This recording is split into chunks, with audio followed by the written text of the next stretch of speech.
Hey, what's going on, everybody? This is your boy Tim from Credit Kingdom, once again with another video of 2023. This is just an update about what's been going on in the credit space.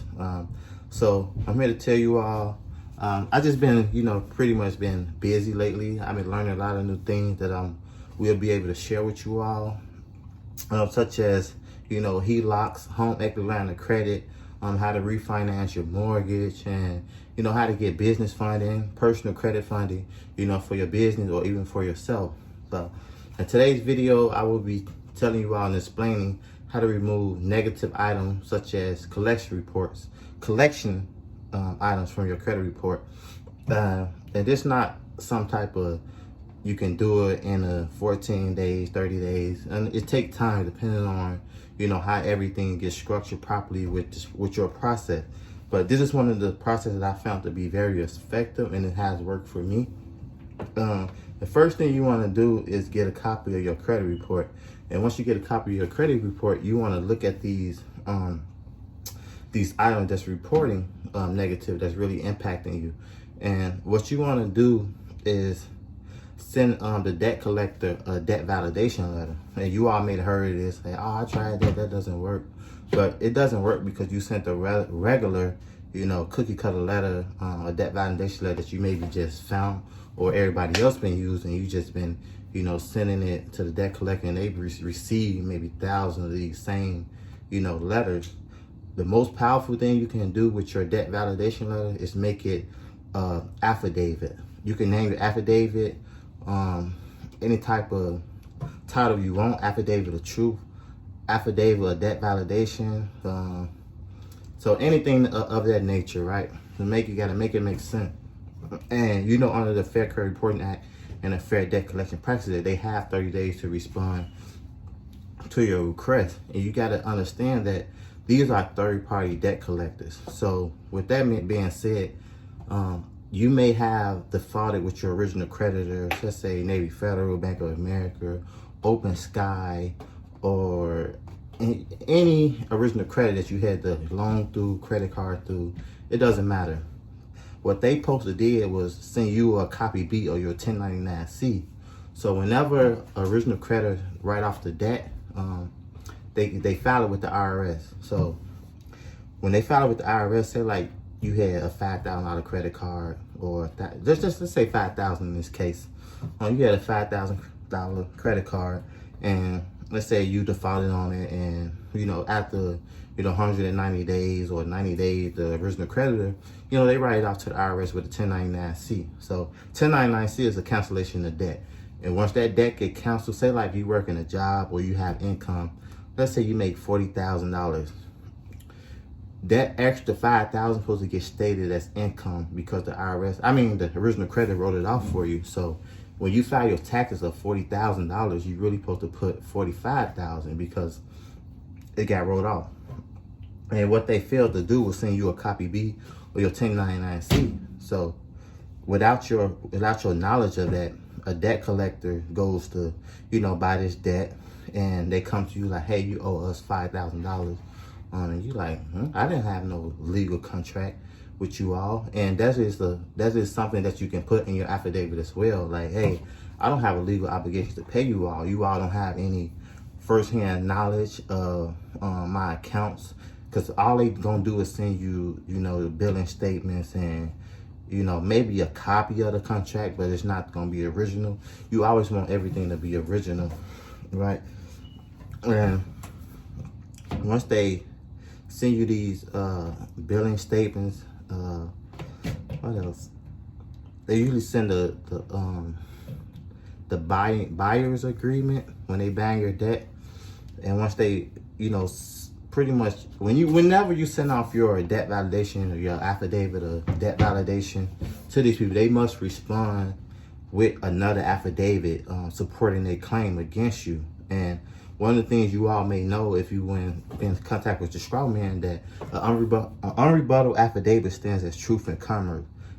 They can't just respond with just sending a regular, letter saying, oh, you owe us this, you are being summoned. So that's why they tell you have 30 days to, dispute this debt. And which it doesn't matter if it's been past 30 days. If you know anything about consumer law, it's your right as a consumer to request this, documentation and proof of their alleged claim against you.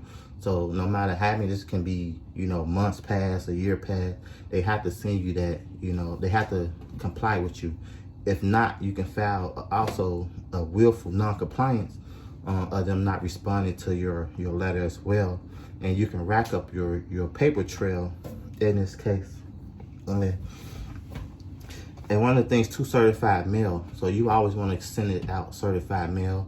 You all can do it for free, but one of the things they do give you pushback when you send it out as free with the Title 18 USC. They say, there's no postage, so we refusing it, and they send it back to you.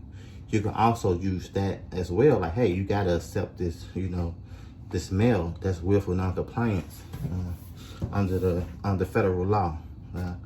Also, whenever you do send out this debt validation affidavit of truth, you want to file a complaint with the Better Business Bureau. You want to file a complaint with the CFPB as well. So once you have your tracking and you see that it's been delivered and it's been accepted, you want to file a complaint right then and there on the debt collectors as well. And once that happens, they have to respond with the CFPB and the Better Business Bureau within 15 days.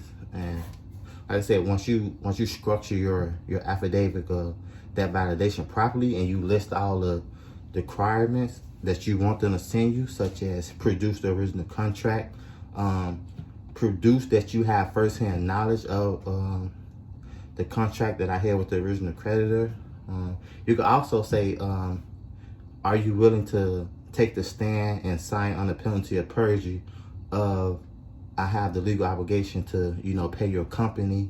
Also, it's so much stuff. I can't really think of it back off the top of my head, but it's so much stuff you can, add into your letter. And you can all do this for free. ChatGPT, like I said, you can use the Consumer Law Codes Title 15 USC 6802, 15 USC 6801, and those pretty much talks about how that the original creditor is not supposed to share your non-public private information with third-party sources. So if you had a contract with Navy Federal, they're not supposed to go share your data or sell your data to XYZ, the third-party debt collector company, without your consent. So they never told you about that. So that's another law that you can pretty much use in there as well on your affidavit or debt validation letter too. And like I said, they may not respond within 30 days, but that goes to help you because now you got a paper trail against them with your certified letter. And now you can take that same letter and use it against them by filing the complaint with the courthouse as well to countersue them for, violation of the Fair Credit Reporting Act and the Fair Debt Collection Practices Act. You just have to find the exhibits that they violated. So if you all may know, when they do send you these letters in the mail, say, hey, we are here to collect the debt you owed us, that's the violation of the the Fair Debt Collection Practices Act. They're not supposed to say you owe anything. So that's a violation right there. If they use any symbols or stamps on the letter that they send you, that's another violation. And also with this debt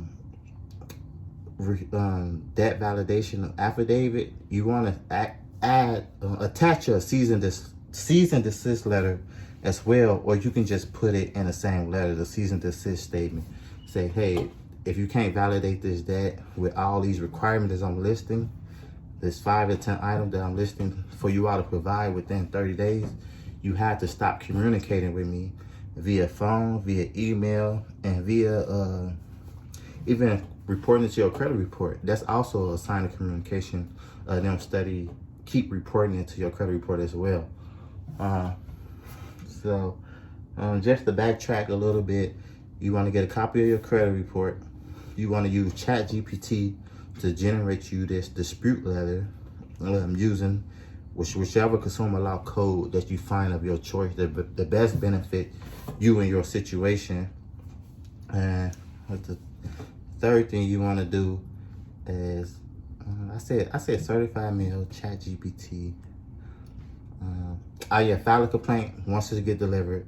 File a complaint with the Better Business Bureau. File a complaint with the CFPB. And also what you could do in this case too is identity theft, because they are using your, like I said, your non-public private information without your consent and sharing it with another third party agency such as the credit bureau. So they sharing it with the credit bureau. That's another one you can use, identity theft, and file a complaint against them as well. You can use the Federal Trade Commission.